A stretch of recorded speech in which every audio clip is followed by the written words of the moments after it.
जो भी जबर होऊगा ਉਹਦਾ जवाब जिवें हिस्टोरिकली आपां पहलां दिंदे रहे हैं उवें ही हुण देवांगे। ये जिहड़े जाबर काबल वल्लों आउंदे सी असीं वापस मोड़े है ना, इत्थों वाले जाबरां नूं भी उवें ही जवाब देना है। जदों इन्हां नूं डर होवे कि एक नहीं आ हथ ਉਂਗਲ कली कली कुछ नहीं, जदों ऐ बन गई तो मुक्का बनती है, तो मुक्का जदों वजदा है ना अकल टिकाने लिया दिंदा है। गरीबी हटाओ क्या सी, पता लग्या गरीबी हटाउण लग गए। ओए तुसी सल्यूशन तो दिओ कोई, सारे रेडी बैठे ने वो काम करन लई। असी नाल जुड़ गए, हथ नूं हथ हुंदा है। और इत्थे जे असी कल्ले कल्ले हो गए ना, इसलिए तुहानूं कहिंदे ने तू हिंदू है, तू मुसलमान है, तू सिख है, तू ईसाई है। असी इंसान है।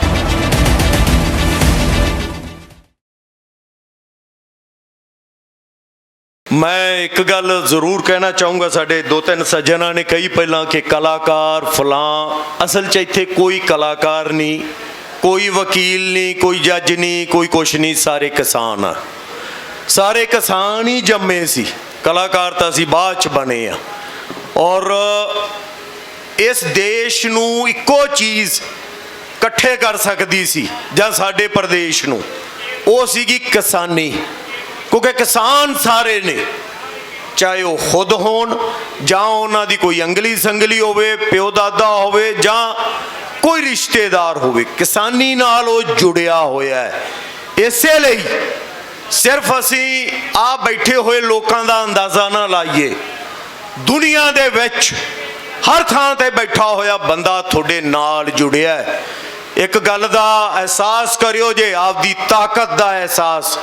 पार्लीमेंट जिथे 135 करोड़ देशवासियों के नुमाइंदे जाते ने, जदों थोड़े इत्थों बयान जाता है ना किसी भी लीडर का, जां थोड़ा फरमान जाता है संगत का, तो तख्तियां लैके बाहर खड़ जाते ने। तख्तियां लैके पार्लीमेंट के अंदर भी रौला पाउंदे ने कि थोड़ी गल कर सकन। ये क्यों होया है? क्योंकि थोनू एहसास होया कि मालक तुसी हो, लीडर तुसी हो, ये थोड़े चुने हुए उत्थे जाके बहिंदे ने। एक गल मैं जरूर कहूँगा कि आपदी ताकत की पहचान करो। थोड़ी ताकत है ये, इन्हां दी कोई हिम्मत नहीं, कोई मजाल नहीं कि थोड़ी कीती हुई कही हुई गल नूं नकार सकन। जदों थोड़े कोले आउण, जदों थोड़े नाल गल करन, चाहे वोट लई होए लाइक किसी भी काम लई होवे, उदों पुछो इन्हां नूं कि तुसीं की कीता सीगा पहलां, जो वादे करके गए सी उन्हां दा की होया हुण तक, कीते पूरे जां नहीं कीते। सो ये थोड़ी ताकत है। हुण आपां आउणे आ संघर्ष वल। संघर्ष हमेशा ही चढ़ती कला च सी, है और रहूगा जदों तक असी जित नहीं जाते। और जितना इसलिए जरूरी है कि इस तो बाद जिहड़े मसले ने उन्हां नूं सामने लिया सकीए, तो फिर उन्हां च जित प्राप्त करके आपदे प्रदेश नूं, आपदे देश नूं, आपदी कौम नूं चंगे पासे नूं ला सकीए। ये संघर्ष कोई अज दा नहीं गा। किसानी दी सब तो पहली क्रांति, सब तो पहली क्रांति बाबा बंदा सिंह बहादुर होरां ने कीती सी। जदों थोनू आम लोकां नूं नाल लैके, जो सरहंद दा सूबेदार सी उहनूं हराया सी चप्पड़चिड़ी ते आके, वो पहली क्रांति सी। जदों आम लोकां नूं, थोड़े वर्गे लोकां नूं जमीन दे मालक बनाया सी, वो भी असी संघर्ष निशान साहब की रहनुमाई च लड़िया सी, हुण भी लड़ रहे हैं और अगले संघर्ष भी लड़ांगे। जिते भी सी आ भी जितांगे। बट इहदे लई एक जरूरी हुंदा है, एक मुठ रहना, इक्को सूई दे नक्के विच दी लंघना। क्योंकि इन्हां लोकां नूं साडी ताकत उदों समझ आउंदी है जदों असीं संगठित होके कुछ करदे हां। जदों इन्हां नूं डर होवे कि एक नहीं आ हथ ਉਂਗਲ कली कली कुछ नहीं, जदों ऐ बन गई तो मुक्का बनती है, तो मुक्का जदों वजदा है ना अकल टिकाने लिया दिंदा है। इन्हां दे वजिया होया है। हर पार्टी दे वज्जिया होया। पार्टी दे वजना इसलिए जरूरी है क्योंकि इन्होंने सत्ता संभालनी हुंदी है और सत्ता दे विचों नीतियां निकलदियां ने और नीतियां दे विचों साडी तकदीर बनदी है, देशां प्रदेशां दी तकदीर बनदी है। हुण असीं आ जिवें हुणे गल कीती कि आपां इत्थे बैठे क्यों आ, रौनी होरां ने कहा क्यों बैठे आ इत्थे, क्योंकि साडियां सरकारां ने अकल तो कम नहीं लिया। पहली गल, ये जिहड़े बिल आए ने ये सेंटर का अधिकार ही नहीं सी, ये स्टेटां दे अधिकार सी, दो तां डायरैक्ट और एक इन्हां ने बच के बनाया है। हुण ये स्टेट दे अधिकार जां कह लो वध अधिकारां दी जां फैडरलिज्म दी गल ये जरूरी क्यों है? मैं महाराष्ट्र च रहा, मैं बाकी दुनिया च भी गया। महाराष्ट्र अलग है, केरला अलग है, पंजाब अलग है, हरियाणा अलग है। ये उत्थों दे लोकल लोकां नूं ते लोकल सरकार नूं पता हुंदा है कि इन्हां लोकां लई किहड़ी चीज़ सही है। जे करनाटक दे विच IT सर्कल नाल इनकम हुई है, जनरेट हुई है और उत्थों दे लोगों ने तरक्की की है, पंजाब हरियाणा तां ही तरक्की करूगा जे खेतीबाड़ी की तरक्की होगी तो, और खेतीबाड़ी नाल ही इत्थे नौकरियां जनरेट होणगियां। किवें?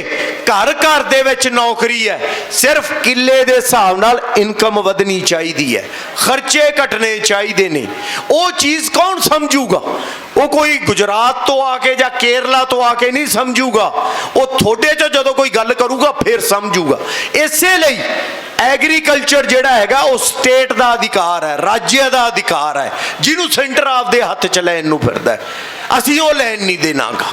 दूसरी गल, बिजली दी आ जाओ, हुण ये बिजली का बिल पास करन नूं फिरदे ने कि कोई सबसिडी नहीं चाहिए, कुछ नहीं चाहिए। वो यार इत्थे पुछ तां लो चाहिए है कि नहीं चाहिए? क्यों नहीं चाहिए? ये इत्थों दे लोकां नूं पता है कि एग्रीकल्चर लई चाहिए है ਜਾਂ नहीं चाहिए, ਜਾਂ साडा जो रेट कर रखिया इन्होंने हुण 11 रुपए, कि ये सही है? जे हिमाचल च 2.5 रुपए है, हरियाणे च 7 रुपए है, तो पंजाब च 11 रुपए क्यों अभी? और आ जेडे मुफ्त वाले तुरे फिरदे ने कि ये 13 तो नहीं कर देंगे? सो ये सानू नज़र रखनी है, ये स्टेट दे अधिकार ने, जरूरी है। हुण साडे एक बिल है एसेंशियल कम्युनिटी, वो असल दे विच खरीददारां दा बिल है, कंज्यूमर दा। ਉਹਦੇ ਵਿੱਚ ਕੀ ਹੈ ਇਹਨਾਂ ਨੇ ਕੀਤਾ? ਕੀ ਹੈ? ਅਮੈਂਡਮੈਂਟ ਆ ਉਹ 1960 ਦਾ ਬਿੱਲ ਬਣਿਆ ਹੋਇਆ। ਅਮੈਂਡਮੈਂਟ ਕੀਤੀ ਕਿ ਜੋ ਵੀ ਚੀਜ਼ ਹੋਊਗੀ ਸਟਾਕ ਤੁਸੀਂ ਕਰ ਸਕਦੇ ਹੋ, ਜਮਾਖੋਰੀ ਕਰ ਸਕਦੇ ਹੋ। ਇਹ ਜਮਾਖੋਰੀ ਦਾ ਨੁਕਸਾਨ ਤੁਸੀਂ ਵੇਖ ਲਿਆ ਹੋਣਾ ਪਿੱਛੇ ਜੇ ਸਰੋਂ ਦੇ ਤੇਲ ਦਾ। ਇਹ ਕਿਹਨੇ ਇੱਕ ਘਰਾਣੇ ਨੇ ਖਰੀਦਿਆ ਸੀ, ਖਰੀਦ ਕੇ ਸਟਾਕ ਕਰ ਲਿਆ, ਮਾਰਕੀਟ ਦੇ ਵਿੱਚ ਉਹਦੀ ਡਿਮਾਂਡ ਵੱਧ ਗਈ। ਜਿਹੜਾ ਪਿਛਲੇ ਸਾਲ 80 ਤੋਂ 90 ਰੁਪਏ ਸੀ ਉਹ ਅੱਜ 180 ਤੋਂ 170 ਰੁਪਏ ਵਿਕ ਰਿਹਾ ਹੈ। ਇਹ ਕੰਮ ਇਹ ਕਰਨਾ ਚਾਹੁੰਦੇ ਨੇ। ਆਂਦੇ ਜੀ ਸਰਕਾਰ ਦਖਲ ਉਦੋਂ ਦੇਊਗੀ ਜਦੋਂ ਕੀਮਤਾਂ 100% ਵਧੀਆਂ ਨਾ, ਜੇ 99% ਵਧੀਆਂ ਤਾਂ ਨਹੀਂ ਬੋਲੂਗੀ। ਆਂਦੇ ਨਹੀਂ ਬੋਲੂਗੀ जी, कोई अधिकार नहीं होगा किसी सरकार नूं जिन्नी मर्जी जमाखोरी करो। हुण तुसीं वार-वार सुनते होंगे चैनलों के उत्ते कि आंदे जी हर थां ते आंदे ने कि तुसीं ये किवें कहंदे हो कि साडी ज़मीन खो लैणगे। और मैं तुहानूं एक गल दस दियां, इन्हां गल्लां दा जवाब तुसीं देना है। इत्थे स्टेज ते बैठे लोग जे इन्हां गल्लां दा जवाब देणगे, बिल नहीं चलने, हटने नहीं। जदों थोड़े चों कल्ला कल्ला बंदा जवाब देन लग गया उदों इन्हां दी मत टकाने आऊगी। सो दसना यह है कि जमीन जाऊगी किवें। जमीन जान दा दविंदर शर्मा जी बैठे ने तुहानूं ज़्यादा बैटर वे नाल दसणगे कि साडे अमेरिका दे विच 2% किसान रह गए ने, यूरोप दे कई देश ने किते 1.5%, किते 3%, किते 4%। हुण तुसीं कहोगे जमीन तां हैगी है, किसान किधर चलिया गया? किसान हैगा पर उत्थे कौन है? अमेरिका का सब तो वड्डा किसान या दुनिया का सब तो वड्डा किसान पता कौन है? जो दुनिया का वन ऑफ दी अमीर आदमी है, बिल गेट। 2,64,000 किले उदी जमीन है, 2,64,000 किले। सो ये जमीन की चाह रहे ने कि कुछ वड्डे इंडस्ट्रीलिस्ट आउण, घराने आउण और वो इकट्ठी कर लैन और थोनू ओहदे ते मुजाहरे बना के काम कराउण। ओहदी किवें होऊगी? ये थोनू दसदा होऊगा किवें, क्योंकि इन्हां ने थोथों फसल लैनी है। हौली हौली ये पैरेलल मंडी बना के थोड़ी मंडी खत्म कर देंगे। सरकारी मंडी जदों खत्म होगी फिर ये आपदी मर्जी दे उत्ते तो पहला भाव ज़्यादा देणगे, फिर हौली हौली हौली जिवें हिमाचल च सेब नाल कीता। सेब 23 रुपए विकदा सी, इन्हां ने 25-26 दिता। छोटे बायर चले गए, फिर उदों बाद उही सेब 11 तो 12 रुपए का लै रहे ने। उवें ही तुहाडे नाल करना है, पहला रेट चक्कणगे फिर रेट सिट्टणगे। मंडी खत्म हो चुकी होगी, थोनों नूं उन्हां दी मर्जी ते देना पैना है। हुण तुसीं करोगे ये किवें चलाउणगे अगे, क्योंकि ये कल्ले खरीददार नहीं होणगे जां प्रोड्यूस नहीं करनगे, ये वेचण तक जाणगे, दुकानां च वेचण तक। हुण तुसीं तां सरों उगाई ते वेचती, इन्हां ने तेल किन्ने दा वेचिया। सो ये पहली चीज़ तो लैके ए तो लैके Z तक काम करनगे। सो इन्हां लई ये सौख है करना, और गौरमेंट इन्हां दी हेल्प क्यों कर रही है, क्योंकि इन्हां दी लॉबी है। ये पैसे दिंदे ने और उत्थे बैठे हुए लोग इन्हां दी लॉबिंग करते हैं। किसानां दी लॉबी कौन हुंदी है? सरकार, जिन्हों तुसीं वोट पाई हुंदी है, वो उन्हां नाल रल गई। सो उन्होंने सोचना चाहिए, ओए जिन्हां ने तुहानूं ताकत बख्शी, जिन्हां ने तुहानूं पार्लीमेंट असैंबलियां च बहाया, उन्होंने छड्ड के उन्हां नाल रल गए हो। सो ये तुहानूं सोचना पऊगा कि ये जिहां नूं भाउणा है जां इन्हां नूं वो करन देना है। राजनीति दे विच जां पॉलिटिक्स दे विच जिहड़ी ये लोकतंत्र है जां सरकार है, ये लोकां द्वारा है, लोकां दी है और लोकां ने चुनी है। जे साडी नहीं सुनगे तो सानू इनू उतारना भी आउंदा है। बट उन्होंने याद रखियो जे उहदे च वर्ग वंड नहीं आउनी चाहिए, धर्मां दी वंड नहीं आउनी चाहिए। सानू याद रवे जिहड़ा साडे उल्ट चलिया इनू असी लाउना भी है। सो ये जिहड़ा ये जिवें तेल महंगा हो गया, किहने लेना सी? कंज्यूमर ने, खरीददार ने। ते लड़ाई किहदी होगी? हर घर च बैठे हुए खरीददार दी। लड़ कौन रहे हो? तुसीं। इन्हों सोचना चाहिए कि लड़ाई साडी है, लड़ किसान रहा है, असी नाल जुड़िए, हथ नूं हथ हुंदा है। और इत्थे जे असी कल्ले कल्ले हो गए ना, इसलिए तुहानूं कहिंदे ने तू हिंदू है, तू मुसलमान है, तू सिख है, तू ईसाई है। असी इंसान है, क्योंकि जदों असी इकट्ठे हो के लड़ांगे तो ये कुछ नहीं कर सकते। पर जे इन्होंने सानू कल्ले कल्ले कर लिया कि आ कलाकार है, आ वकील है, आ बिजनेसमैन है, आ किसान है, फिर नहीं असी जित सकना। जे असी इकट्ठे होके लड़ांगे तो फिर इन्हों समझा सक। सो ये लड़ाइयाँ बहुपक्षी ने, और जेड़े इन्होंने दो बिलों च भी इन्होंने गल्लां कीतियां ने, इन्हों दा लै दे के इक्को गल है कि असी सरकार ने जो इंडस्ट्रीलिस्ट नूं अगे लाउणा है उहदे ते कल नूं कोई प्रश्न ना उठावे, क्वेश्चन ना उठावे। हुण एक बिल लैके आ रहे ने पराली वाला, तुसीं सुनिया होना, पोल्यूशन दा। हासे वाली गल है कि पोल्यूशन वाला बिल सिर्फ नॉर्थ इंडिया लई है, उत्तर भारत लई है, यूपी तक ते इधर कश्मीर तो लैके पंजाब हुंदा होया सिर्फ यूपी तक। हुण मैनूं ये दसो, ये पोल्यूशन कलकत्ते नहीं हुंदा? ये पोल्यूशन बेंगलोर नहीं हुंदा?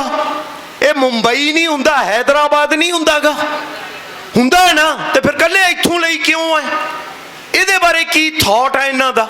और पराली दी गल आ गई, 15 दिन चलाउणे हो, 20 दिन चलाउणे हो, बाकी दिन पोल्यूशन कित्थों आउंदा है?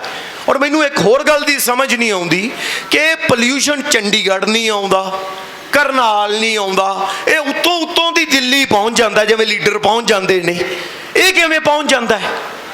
पर ये आंदे इहदी गल ना करो साडे नाल, इहदी गल ना करो, ये तां असीं जो कहता इनू मान लो।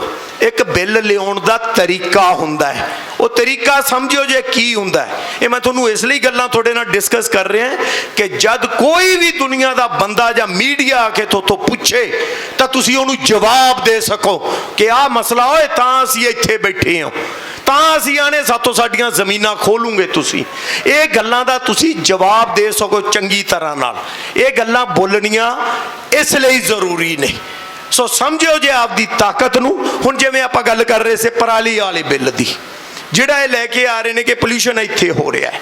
हुण इन्हां नूं एक गल पुछण दी लोड़ है, एक गल कि 15 दिनां दी पराली दा जिहड़ा पोल्यूशन है कि वो 1 साल तक चल जांदा है। अज पंजाब दे विच किन्नियां फैक्टरियां ने, हरियाणे च किन्नियां फैक्टरियां ने जिन्हां साडा पानी दा रंग लाल करता है। उन्हां ते की जुर्माना हो रहा है? उन्हां नूं बंद किया गया या नहीं किया गया? सब तो वड्डा पोल्यूशन वो है। और फिर ਕਿਸੇ ਵੀ ਗੱਲ ਦਾ ਤੁਸੀਂ ਜਵਾਬ ਦੇਣਾ। ਬੰਦ ਕਰਨਾ ਕੋਈ ਹੱਲ ਨਹੀਂ ਹੁੰਦਾਗਾ। ਗਰੀਬੀ ਹਟਾਓ ਕਿਹਾ ਸੀ, ਪਤਾ ਲੱਗਿਆ ਗਰੀਬੀ ਹਟਾਉਣ ਲੱਗ ਗਏ। ਉਹ ਤੁਸੀਂ ਸੋਲੂਸ਼ਨ ਤਾਂ ਦਿਓ ਕੋਈ। ਸਾਰੇ ਰੈਡੀ ਬੈਠੇ ਨੇ ਉਹ ਕੰਮ ਕਰਨ ਲਈ, ਸੋਲੂਸ਼ਨ ਤਾਂ ਦਿਓ ਕਿ ਉਹਨੂੰ ਪਰਾਲੀ ਨੂੰ ਲੈ ਕੇ ਜਾਈਏ ਕਿੱਥੇ, ਕੁਛ ਤਾਂ ਦੱਸੋ ਉਹਦੇ ਬਾਰੇ। ਨਹੀਂ ਜੀ, ਉਹ ਨਹੀਂ ਅਸੀਂ ਦੱਸਣਾਗਾ, ਇਹ ਤੁਸੀਂ ਹੱਲ ਲੱਭੋ। ਸੋ ਸਾਡਾ ਹੱਲ ਇਹ ਹੈ, ਜੋ ਵੀ ਜ਼ਬਰ ਹੋਊਗਾ ਉਹਦਾ ਜਵਾਬ ਜਿਵੇਂ ਹਿਸਟੋਰੀਕਲੀ ਆਪਾਂ ਪਹਿਲਾਂ ਦਿੰਦੇ ਰਹੇ ਹਾਂ ਉਵੇਂ ਹੀ ਹੁਣ ਦੇਵਾਂਗੇ। ਇਹ ਜਿਹੜੇ ਜਾਬਰ ਕਾਬਲ ਵੱਲੋਂ ਆਉਂਦੇ ਸੀ ਅਸੀਂ ਵਾਪਸ ਮੋੜੇ ਆ ਨਾ, ਇੱਥੋਂ ਵਾਲੇ ਜਾਬਰਾਂ ਨੂੰ ਵੀ ਉਵੇਂ ਹੀ ਜਵਾਬ ਦੇਣਾ ਹੈ, ਔਰ ਉਹ ਜਵਾਬ ਤੁਸੀਂ ਦੇ ਰਹੇ ਹੋ। ਇੰਨਾ ਯਾਦ ਰੱਖਿਓ ਜੇ, ਅੱਜ ਪੂਰੀ ਦੁਨੀਆ ਤੁਹਾਡੇ ਵੱਲ ਵੇਖ ਰਹੀ ਹੈ। ਹਰ ਦੇਸ਼ ਦੇ ਕਿਸਾਨ ਨੇ ਕੋਸ਼ਿਸ਼ ਕੀਤੀ ਆਪਦੀ ਸਰਕਾਰ ਨੂੰ ਇਸ ਪਾਸਿਓਂ ਮੋੜ ਲਈ, ਨਹੀਂ ਮੁੜੀ। ਅੱਜ ਅਸੀਂ ਮੋੜਾਂਗੇ। ਇਹ ਕੋਈ ਤਰੀਕਾ ਨਹੀਂ ਜਿਹੜਾ ਅਰਥਚਾਰਾ ਚਲਾਇਆ ਇਹਨਾਂ ਨੇ ਕਿ ਇੰਡਸਟਰੀਲਿਸਟਾਂ ਦਾ ਫਾਇਦਾ ਕਰੋ। ਉਹ ਤੁਹਾਡੇ ਕੱਪੜੇ ਪਾਏ ਮੇਰੇ ਸੋਹਣੇ ਨਹੀਂ ਲੱਗ ਸਕਦੇ, ਮੇਰੇ ਕੱਪੜੇ ਦਵਿੰਦਰ ਜੀ ਦੇ ਸੋਹਣੇ ਨਹੀਂ ਲੱਗ ਸਕਦੇ।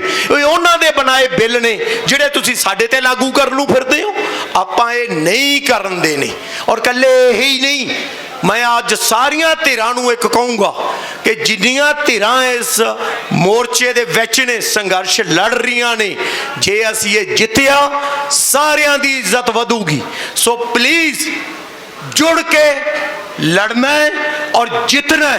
ਔਰ ਜਿੱਤਣ ਤੋਂ ਵੀ ਜ਼ਰੂਰੀ ਹੁੰਦਾ ਹੈ ਜਦੋਂ ਸਾਨੂੰ ਪਤਾ ਹੋਵੇ ਕਿ ਅਸੀਂ ਜਿੱਤਾਂਗੇ। ਇੱਕ ਗੱਲ ਯਾਦ ਰੱਖਿਓ, ਜੇ ਮੈਂ ਵਾਰ-ਵਾਰ ਕਹਿਣਾ ਕਿ ਪਹਿਲਾਂ ਸੰਘਰਸ਼ ਤੋਂ ਪਹਿਲਾਂ, ਲੜਾਈ ਤੋਂ ਪਹਿਲਾਂ ਸਾਰੇ ਬੰਦੇ ਆਮ ਹੁੰਦੇ ਨੇ, ਸੰਘਰਸ਼ਾਂ ਦੇ ਦੌਰਾਨ ਖਾਸ ਜਾਂ ਮਹਾਨ ਬਣਦੇ ਨੇ। ਸਾਡੇ ਸ਼ਹੀਦ ਹੋਏ ਜਿੰਨੇ ਵੀ ਇੱਥੇ ਕਿਸਾਨ ਨੇ ਉਹ ਮਹਾਨ ਬਣ ਚੁੱਕੇ ਨੇ। ਜੋ ਇਹ ਲੜ ਰਹੇ ਨੇ ਲੀਡਰ ਸਾਹਿਬਾਨ ਸਾਰੇ ਬੈਠੇ ਨੇ, ਜਾਂ ਅਸੀਂ ਸਾਰੇ, ਅਸੀਂ ਵੀ ਉਸ ਸ਼੍ਰੇਣੀ ਚਾਹੁੰਦੇ ਹਾਂ। ਸੋ ਅਸੀਂ ਸਾਰੇ ਖਾਸ ਹਾਂ ਔਰ ਖਾਸ ਬਣ ਕੇ ਦੁਨੀਆ ਨੂੰ ਵਿਖਾਉਣਾ।